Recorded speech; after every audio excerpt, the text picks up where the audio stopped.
এবং আদ্রিতার জবাবের আশা না করে চেপে ধরে নরম হাত। বড় বড় পা ফেলে হোটেলের বাইরে চলে আসে। পার্কিং এরিয়ায় বিভিন্ন মডেলের অহরহ গাড়ি রয়েছে। সেখান থেকে কালো রঙের ল্যাম্বরগিনিতে বসে পড়ে আবরার এবং অপর পাশে আদ্রিতাকে বসিয়ে দেয়। আদ্রিতা খুশি হয়। নতুন শহর, তার উপর গভীর রাত, নিস্তব্ধ পরিবেশ। কেমন হবে সিঙ্গাপুরের রাতের রূপ? দেখার জন্য মনটা নেচে ওঠে তার। কৃতজ্ঞতার দৃষ্টিতে তাকায় আবরার তাসনিনের পানে, খুশিতে গদগদ হয়ে পড়ে। আপনি ভীষণ ভালো আবরার তাসনিন। কিভাবে বুঝে ফেলেছেন আমি রাতের শহর দেখতে ভালোবাসি? দক্ষ হাতে স্টিয়ারিং ঘুরিয়ে মেইন রোডে চলে আসে আবরার। ঘাড় বাঁকিয়ে এক পলক তাকায় আদ্রিতার পানে এবং গম্ভীর স্বরে জবাব দেয়, তোমাকে দেখাতে নয়, আমি তোমাকে দেখব বলে নিচ্ছি। আদ্রিতা ভেঙচি কাটে, বিড়বিড় করে বলে, হাতির বাচ্চা গন্ডার, ভালোবাসিস বললে যেন মহাভারত অশুদ্ধ হয়ে যাবে। আদ্রিতা সব বোঝে, ভালোবেসে নিয়ে যা হচ্ছে জানা আছে আমার। তুই জামাইয়ের ঘরের জামাই, স্বীকার না করলে আমার ভাঙা ঘর ভেঙেই যাবে মনে হয়। আবরার শুনতে পেল কি আদ্রিতার কথা, পুনরায় গম্ভীর স্বরে বলে, শোনো মেয়ে, তোমায় ভালোবাসি না আমি, আর কখনো বাসবো না। আদ্রিতা যেন মজা পেল, খিলখিল করে হেসে ওঠে, হাসতে হাসতে গড়াগড়ি খাওয়ার মতো। একবার গাড়ির জানালায় বাড়ি খাচ্ছে তো আরেকবার আবরারের ওপরে পড়ছে। বিরক্ত আবরার আড়াআড়ি ভাবে ভ্রু কুচকায়। আদ্রিতা হাসি একটু নিয়ন্ত্রণে এনে বলে, সেইবার রোজার ঈদে ফ্রিজে রাখা সেমাই খেয়ে ফেলেছিলাম আমি।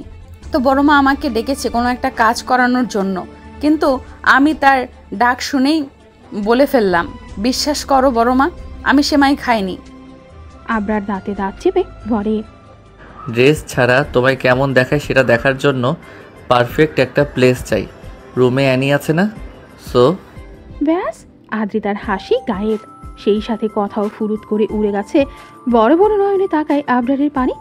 নির্লজ্জ বেহায়া লোক কোথাকার, ইচ্ছে করে সবগুলো চুল মুঠো করে ধরে ইচ্ছে মতো টেনে দিতে, আর অশ্লীল ঠোঁট দুটো সেলাই করতে।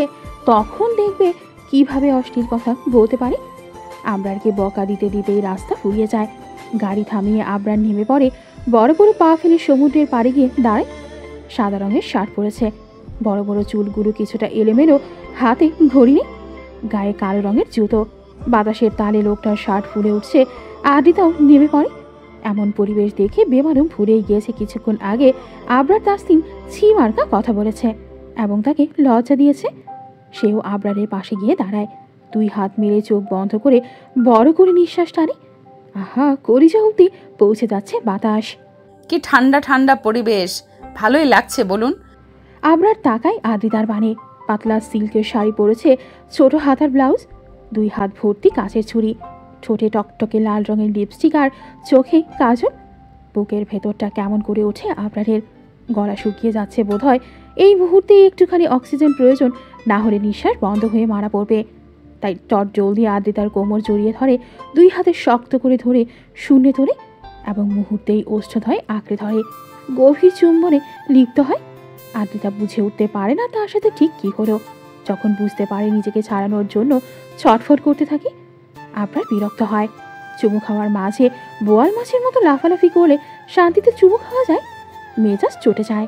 মুহূর্তেই ছেড়ে দেয় আদ্রিতার ওষ্ঠ এবং দুই হাত আলগা করে। ঠাস করে পড়ে যায় বালের ওপরে। কোমরে ব্যথা পায় না, তবুও কাঁদো কাঁদো মুখ করে তাকায় আবরারের মুখপানে। বলে, রাক্ষসের মতো করেন কেন? খেয়ে ফেলতে চান আমায়? আবরার হাঁটুতে ভর দিয়ে বসে, বা হাতে প্যান্টের বেল্ট খুলতে খুলতে জবাব দেয়, ইয়েস। শুনতে পায় না আদ্রিতা। সে তো বড় বড় নয়নে দেখছে আবরারের বেল্ট খোলার দৃশ্য। কেন খুলছে? মারবে নাকি তাকে? কি করেছে সে? রাক্ষস বলল তাই শুকনো ঢোক গেলে আদ্রিতা ঠিকঠাক করে বসতে নেয়। তখনই আবরার তার হাত দুটো ধরে ফেলে এবং খুবই যত্ন সহকারে দুই হাত বাঁধতে শুরু করে বেল্ট দ্বারা। কি করছেন? বাঁচছেন কেন? অসহায় স্বরে শুধায়। আবরার ঠোঁট বাঁকিয়ে জবাব দেয়, খেতে বললে না, ডিস্টার্ব করবে জানা আছে আমার, তাই। হাত বাঁধা হয়ে গেলে শাড়ির আঁচল টেনে নামিয়ে দেয়। আতঙ্কে ওঠে আদ্রিতা। আশেপাশে নজর বুলিয়ে বলে, আরে আরে, এখানে কেউ দেখে ফেলবে, প্লিজ। কেয়ার করলো না আবরার। নিজ উদ্দিকে খুলে ফেলে গোটা শাড়িখানা। গোল হয়ে বসে গাড়ে হাত দিয়ে দেখতে থাকে কাচুমাচু হয়ে থাকা আদ্রিতাকে। হাসি পেরে বোধ হয় তার। ঠোঁট বাঁকিয়ে একটুখানি হাসার চেষ্টা করে বলে, you are looking so hot and sexy, I love it. কথা শেষ হওয়ার সঙ্গে সঙ্গে হামলে পড়ে আদ্রিতার ওপর। দুই হাতের অবাধ্য বিচরণ এবং পুরো ওষ্ঠের বেসামাল ঘর্ষণে কলিজা কাঁপতে থাকে আদ্রিতার। আবরারের সঙ্গে তাল মেলাতে বা তাকে সহ্য করতে বেশ হিমশিম খাচ্ছে। ভালোও লাগছে, আবার মনে হচ্ছে এই বুঝি জানটা বেরিয়ে যাবে। বাড়ির সঙ্গে মিশে গিয়েছে আদ্রিতা সমুদ্রের বড় বড় ঢেউয়ের গর্জন, বাতাসের শাঁসা আওয়াজ এবং আদ্রিতার মৃদুস্বরে চিৎকারের আওয়াজ আবরারকে ক্ষণে ক্ষণে পাগল করে তুলছে। বড়ই ব্যাপরোয়াসী, নিজের খায়েশ মেটাতে ব্যস্ত। দীর্ঘক্ষণ মারিয়ে নেওয়ার চেষ্টা চালায় আদ্রিতা, তবে ধীরে ধীরে আবরারের ব্যাপরোয়া ভঙ্গিমায় বাড়তে থাকে, যেন লোকটা আদ্রিতাকে মেরে তবেই শান্ত হবে। আর সহ্য করতে পারছে না, ফুপিয়ে কেঁদে ওঠে করুণ স্বরে বলে, প্লিজ ছেড়ে দিন, আমি মরে যাব। আবরার তাকায় আদ্রিতার মুখপানে, আদুরে ভঙ্গিমায় দুই গালে হাত রাখে, কপালে চুমু খেয়ে বলে, আর একটু সহ্য করো পাখি, আমি মরে যাচ্ছি প্লিজ। বড়ই অসহায় শোনালো আবরারের কণ্ঠস্বর। মায়া হয় আদ্রিতার। সে একটু কষ্ট সহ্য করে যদি আবরারের ভালো লাগে তাহলে সে সহ্য করবে। চোখ বন্ধ করে নেয় আদ্রিতা। বাঁধা হাত দুটো ধারা আবরারের বড় বড় চুলগুলো মুঠো করে ধরে। শুনতে পায় প্রাণপ্রিয় পুরুষের আদুরে কিছু বাক্য। আমার পাখি, আমার জান, তুমি আমার আসক্তি, তোমাকে ছাড়া 2 সেকেন্ডও থাকতে পারবো না আমি, ভীষণ ভালো। বলতে বলতে থেমে যায়, কানের কাছে ঠোঁট নিয়ে ফিসফিস করে বলে, ভালোবাসি না, কখনোই বাসবো না। আবরারের কাঁধে মাথা রেখে শুয়ে আছে আদ্রিতা, আর আবরার ড্রাইভ করছে। রাতে শহর বড়ই সুন্দর, কোনো গাড়ি নেই, মানুষ নেই, আলো নেই, নিস্তব্ধতা বিরাজ করছে। আদ্রিতা বড়ই ক্লান্ত এবং অসুস্থ, মাথা ব্যথা করছে প্রচণ্ড, সেই সাথে প্যাট ব্যথা। মাথা ব্যথার রিজন আছে, একটুখানি চিন্তা করলেই এমনটা হয় তার। আর এই মুহূর্তে প্রচণ্ড চিন্তায় রয়েছে, এরপর কি হবে, ওদের ভবিষ্যৎ কি? আবরার তাসনিমের সঙ্গে সারা জীবন থাকতে পারবে সে? রাখবে তাকে, নাকি নেশা কেটে গেলে ছুঁড়ে ফেলে দেবে? মনের মধ্যে প্রশ্নখানা উকি দিতেই কলিজা কেঁপে ওঠে আদ্রিতার। আঁকি পল্লবে অশ্রুকণারা ভিড় জমাতে চায়, তবে আদ্রিতা বড় কৌশলী অশ্রুকণাগুলোকে লুকিয়ে ফেলে। মাথা তুলে তাকায় আবরারের মুখপানে। ডান গালে আঁচড় লেগেছে, ফর্সা গালে আঁচড়ের দাগে স্পষ্ট বোঝা যাচ্ছে।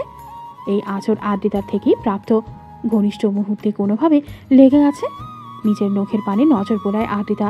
ধবধবে সাদা রঙের বিশাল বড় সাইজের নখ, এগুলো কি কেটে ফেলা উচিত? একদম না।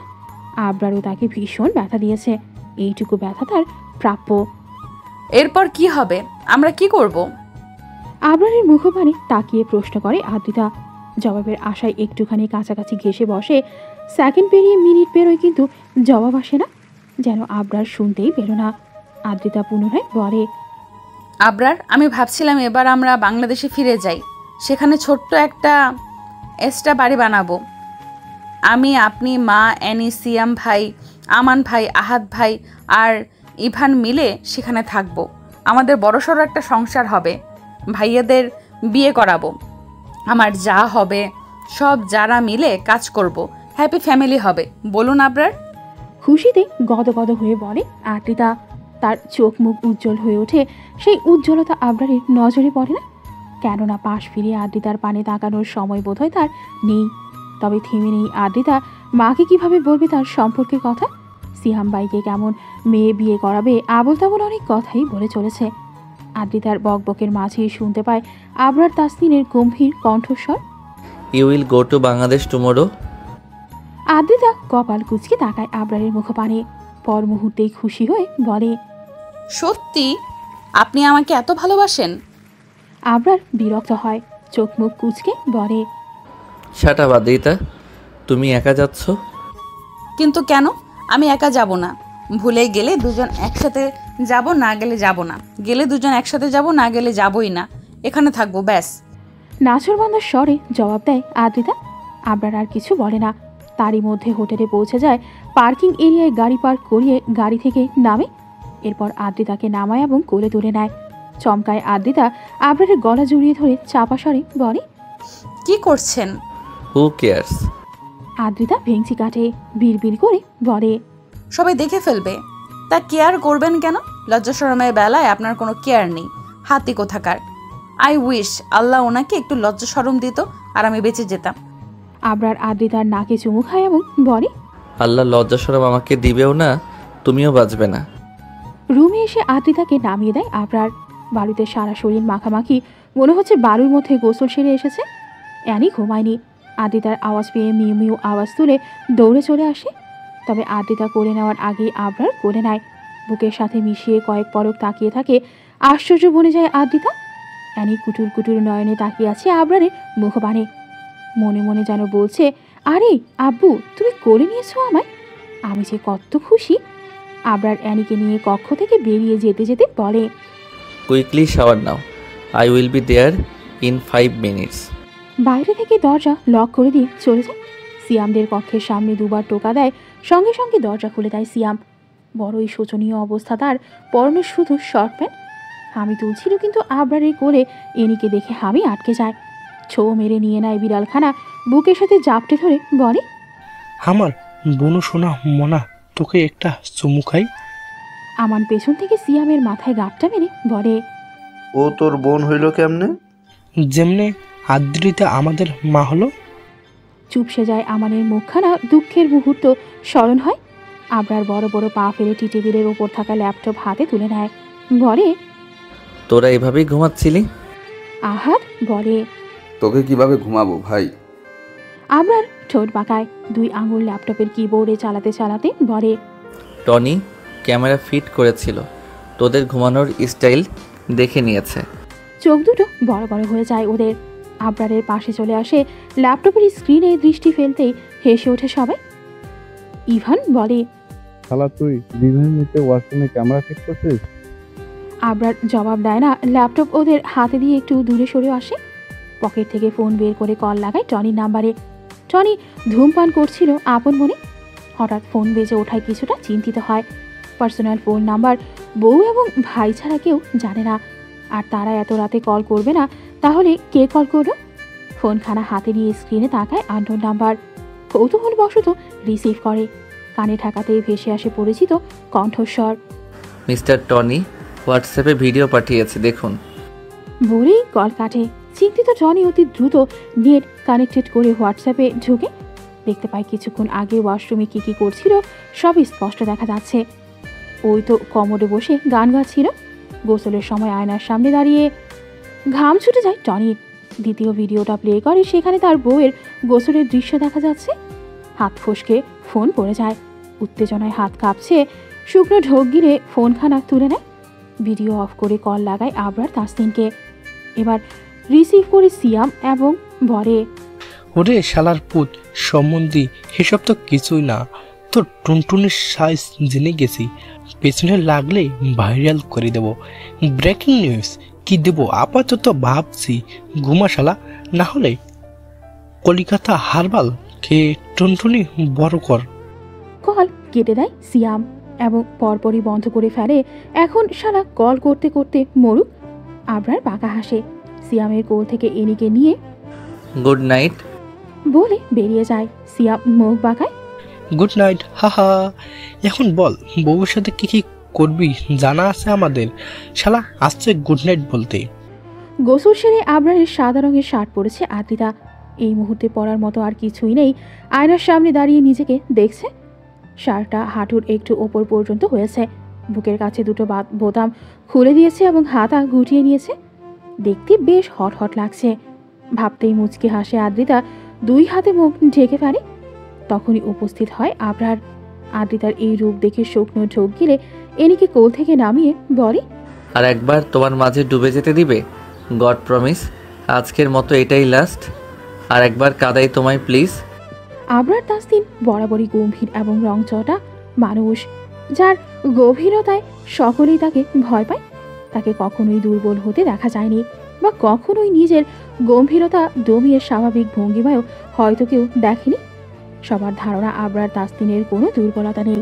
সে সবার থেকে আলাদা, রক্তে মাংসে গড়া মানুষ, তবে হৃদয়হীন। ভালোবাসা কিংবা দুর্বলতার কোনো স্থান নেই তার মনে। সেই আবরার তাসনিনের দুর্বল রূপ দেখেছে আদ্রিতা। কণ্ঠস্বর কাঁপতে দেখেছে। আখি পল্লবে অশ্রুকণা জমতে দেখেছে। তুমি ছাড়া আমার কেউ নেই, প্লিজ কখনো ছেড়ে যেও না, আমি মরে যাব। গভীর মিলনের মুহূর্তে আদ্রিতার কপালে অশ্রু ছুঁয়ে অসহায় ভঙ্গিমায় বহুবার আউড়িয়েছে বাক্যগুলো। ছোট ছোট বিলায় চোখ দুটোতে জমেছিল অশ্রুকণা। কণ্ঠস্বর কেঁপে উঠেছিল কয়েকবার। ব্যথায় ছটফট করতে থাকা আদ্রিতা স্থির তাকিয়েছিল মায়াভরা ওই মুখটার পানে। অনুভব করে তারও কেউ নেই, সেও বড্ড অসহায়। দুটো অসহায় এবং ভালোবাসা লোভী মানুষকে আল্লাহ মিলিয়ে দিয়েছে। দুজনেই ছোট থেকে গভীর সংগ্রাম করেছে, আপন নীর খুঁজতে খুঁজতে বড় হয়েছে। মুহূর্তেই আদ্রিতা প্রতিজ্ঞা করে ফেলে এই মানুষটিকে সে কোনোদিনও ছেড়ে যাবে না, কোনোদিনও তাকে কষ্ট দিবে না, কখনোই তার অবাধ্য হবে না। যখন যেটা বলবে তখন সেটাই শুনবে। রেগে গিয়ে যদি মেরে ফেলে মরবে, তবুও পিছু ছাড়বে না। আদ্রিতার চোখের কোণিশ বেয়ে দুফোঁটা অশ্রু গড়িয়ে পড়ে। আবরারের ঘরমাত্মক মুখশ্রীর পানে তাকায়, পরপর গোটা শরীরে নজর পড়ায়। লজ্জায় কান গরম হয়ে ওঠে, মুহূর্তেই চোখ মুখ খিচে বন্ধ করে নেয়। ইস, এই লোকটার এই রূপ আদ্রিতা ছাড়া অন্য কেউ দেখেনি। অন্তরঙ্গ মুহূর্তেই সেই কণ্ঠস্বর, সেই আকুল আবেদন, উইদাউট ড্রেস আপ, সব মিলিয়ে ভয়ঙ্কর দেখায় আবরারকে। সেই ভয়ঙ্কর রূপের সঙ্গে শুধু এবং শুধুমাত্র আদ্রিতা পরিচিত, আর কেউ নয়। ভাবতে ভাবতে আবরারের প্রশস্ত পিঠে হাত রাখে, একটুখানি মাথা তুলে আবরারের কানের কাছে ঠোঁট নিয়ে ফিস ফিস করে বলে, শুনুন আবরার তাসনিম, আমি আপনাকে কোনোদিনও ছেড়ে যাব না, এই যে ছুঁয়ে কথা দিলাম। ড্রিম লাইটের নীল আলোতে স্পষ্ট দেখা যায় আবরারের মুখখানা, ঘন দাড়ির মাঝখানে থাকা গোলাপি অধরে হাসি, ধবধবে দাঁত, সাদা দাঁতগুলো দৃশ্যমান। আদ্রিতার আঁখি পল্লব বড় বড় হয়ে যায়, দুই ঠোঁট ফাঁকা হয়। অবাক নয়নে দেখতে থাকে আবরার তাসনিমের হাসি মাখা মুখখানা। মনে মনে কয়েকবার মাশাআল্লাহ আওড়ায় এবং মুখে বলে, ও মাই আল্লাহ, হাতি মশাই আপনি হাসতেও পারেন? আমাকে কেউ চিমটি কাটো, বিশ্বাস হচ্ছে না যে। মুহূর্তে আদ্রিতার গলায় মুখ ডুবায় আবরার, শক্ত করে কামড় বসায়। ব্যথায় চোখ মুখ ভিজে নেয় আদ্রিতা, মৃদুস্বরে আহ বলে ওঠে। আবরার ছেড়ে দেয়, মুখপানে তাকিয়ে শুধায়, আরও কাটতে হবে চিমটি? আদ্রিতা অনবরত মাথা নাড়িয়ে না বোঝায়। আবরার বাঁকা হেসে হাত দিয়ে কম্বল খুঁজে গায়ে জড়িয়ে পাশে শুয়ে পড়ে। আদ্রিতা পুনরায় কামড়ে দেওয়া স্থানে হাত পরিয়ে উফ শব্দটা গড়ে ওঠে। আবরার ঠোঁট বাঁকিয়ে বলে, অশ্লীল আওয়াজ দিবে না, এনার্জি শেষ। আদ্রিতা কম্বল দিয়ে মুখ ঢেকে নেয়। এবার ঘূর্ণিঝড়, টর্নেডো, সাইক্লোন যাই হয়ে যাক না কেন আর মুখ তুলবে না, কিছুতেই না, কোনো মতেই না। পশ্চাৎ লোকের মুখখানা অশ্লীলতায় ভরপুর, মুখ খুললেই শুধু ভুলভাল শব্দ বের হয়, কথাই বলবে না আর। দীর্ঘ 4 ঘন্টা ফেসবুক ঘেটে ইশারা তাসমিন নামক আইডিখানা খুঁজে পেয়েছে সিয়াম। এই মুহূর্তে সে ওয়াশরুমে বসে আছে ঘাপটি মেরে।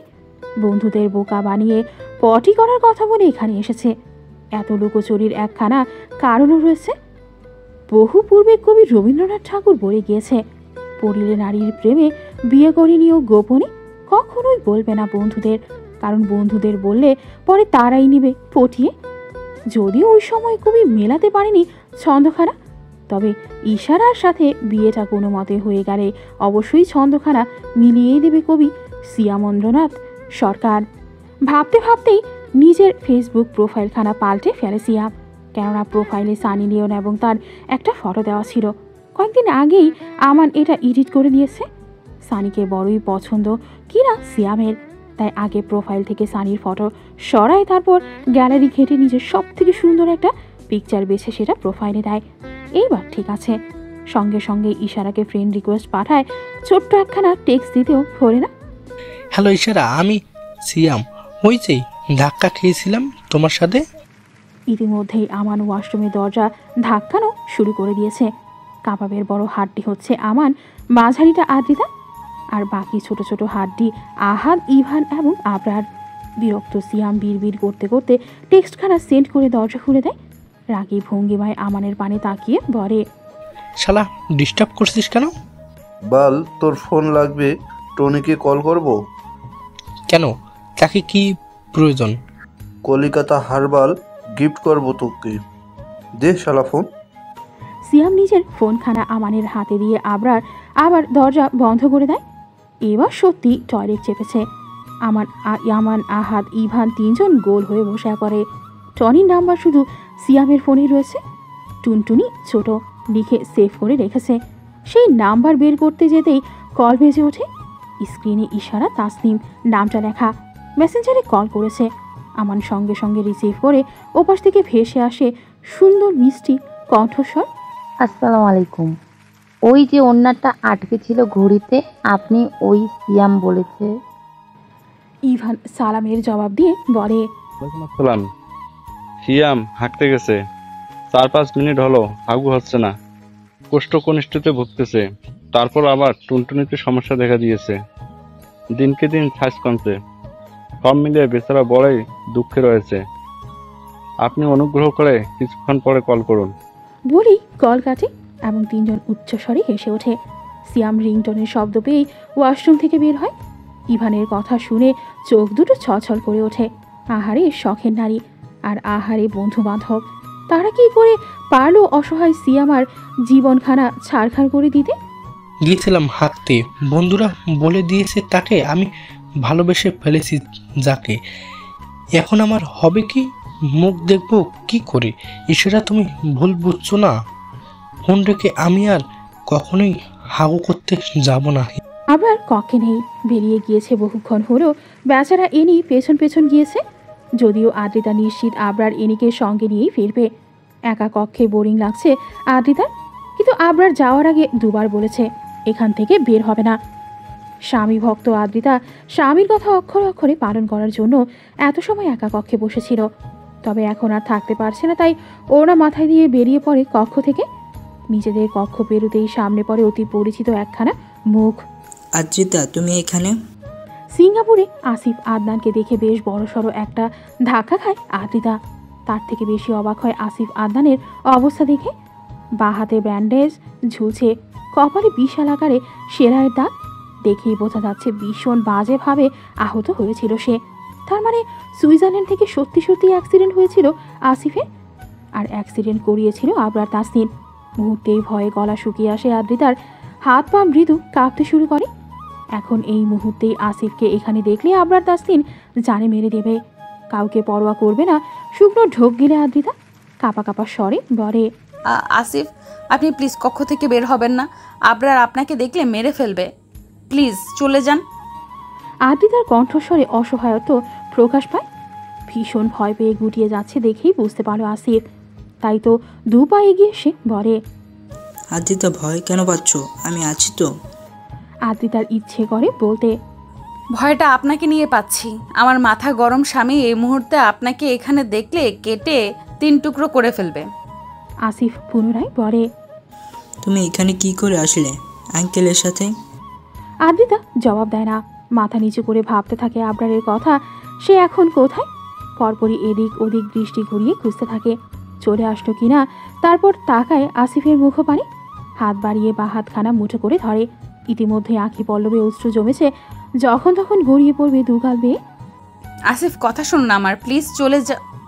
বাকিটা শেষ করার আগেই মিউ মিউ আওয়াজ শুনতে পায়। অসহায় আদ্রিতা মুহূর্তে আসিফের হাত ছেড়ে দেয়। কলিজা কেঁপে ওঠে ভূমিকম্পের ন্যায়। এই আওয়াজ পরিচিত, বড্ড পরিচিত। গত 1 বছর যাবৎ শুনে আসছে। এ নিয়ে এসেছে মানে আবরারও এসেছে। দেখে ফেলেছে আদ্রিতা আসিফ আদনানের হাত ধরেছিল। কাঁপা কাঁপা হাতখানা সামনে তুলে আদ্রিতা এবং দেখতে থাকে খুঁটিয়ে খুঁটিয়ে। মনে পড়ে কিছুদিন আগের কাহিনী। একটা লোকের হাত ধরেছিল বলে আয়রন মেশিন দ্বারা তার হাত পুড়িয়ে দিয়েছিল আবরার। এখন কালো দাগ রয়েছে। ডাক্তার বলেছে এই দাগ সহজে যাবে না। এইবার কি করবে? পুনরায় হাত পুড়িয়ে দেবে নাকি জানে মেরে ফেলবে? কান্না পায় আদ্রিতার, হাউমাউ করে কাঁদতে ইচ্ছে করে। সবেই প্রণয়নের আগমন ঘটেছে, এখনই মনোমালিন্য শুরু হতে হলো। জীবনটা এমন কেন?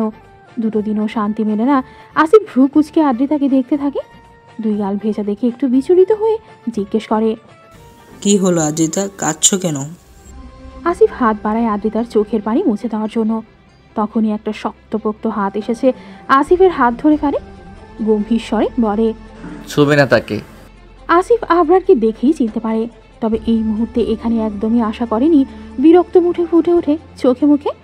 এক পলক আদ্রিতার পানে তাকিয়ে বলে, আপনি এখানেও আদ্রিতার পেছন পেছনে ঘুরছেন? আবরার হাত মুষ্টিবদ্ধ করে ফেলে। ছোট ছোট নয়নে আসিফের মুখখানা দেখতে থাকে। পরপরই আদ্রিতাকে দেখে এবং কোনো কথাবার্তা ছাড়াই আসিফের নাক বরাবর খুশি মেরে দেয়। ছিটকে কয়েক হাত দূরে চলে যায় আসিফ। আদ্রিতা চিৎকার করে কেঁদে ওঠে। আসিফের সামনে গিয়ে দাঁড়ায়, 2 পাশে মাথা নাড়িয়ে না বোঝায়। আবরারের রাগ তরতর করে বাড়তে থাকে। এই ছেলেটাকে প্রোটেক্ট করছে আদ্রিতা, মানে এখনো ফিলিংস রয়েছে এই ছেলের জন্য।